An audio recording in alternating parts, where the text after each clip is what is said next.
పాపానికి ఒక తత్వం ఉంది, అది వెంటనే బయటపడదు. ఉదాహరణ, ఒక విత్తనం వేశారనుకోండి, వెంటనే మొక్క వచ్చేస్తా బయటికి.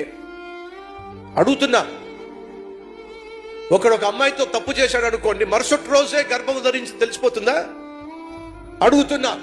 అలాగే నువ్వు పాపం చేసినప్పుడు ఆ పాపం యొక్క శిక్ష, పాపం యొక్క పర్యవసానం వెంటనే బయటపడదు, కానీ ఖచ్చితంగా ఒకరోజు పడుతుంది.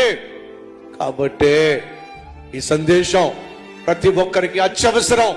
దావీదు అనుకున్నాడు, చేసిన తప్పు ఏదో జరిగిపోయింది, గతం గతః అనుకొని తన పనుల్లో తాను నిమగ్నం అయిపోతున్నప్పుడు సడన్ గా బ్రేకింగ్ న్యూస్ వినాల్సి వచ్చింది. ఏమిటి? తన పాపం పండింది.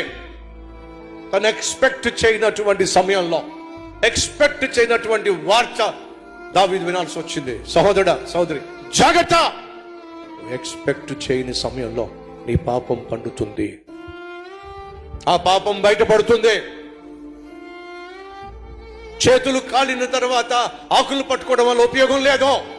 ఈ రోజు దేవుడు ఈ సందేశం నీకు ఎందుకు ఇస్తున్నాడో తెలుసా? ఏ పాపం అయితే నువ్వు చేసి ఏమీ కానట్టుగా నంగనాచిగా తిరుగుతున్నావో, ఆ పాపం బయటపడినప్పుడు నువ్వు బజార్న పడతావు. ఆ రోజు రాకుండా ఉండాలంటే ఈ రోజు నువ్వు మోకాళ్ళ మీద పడాలి.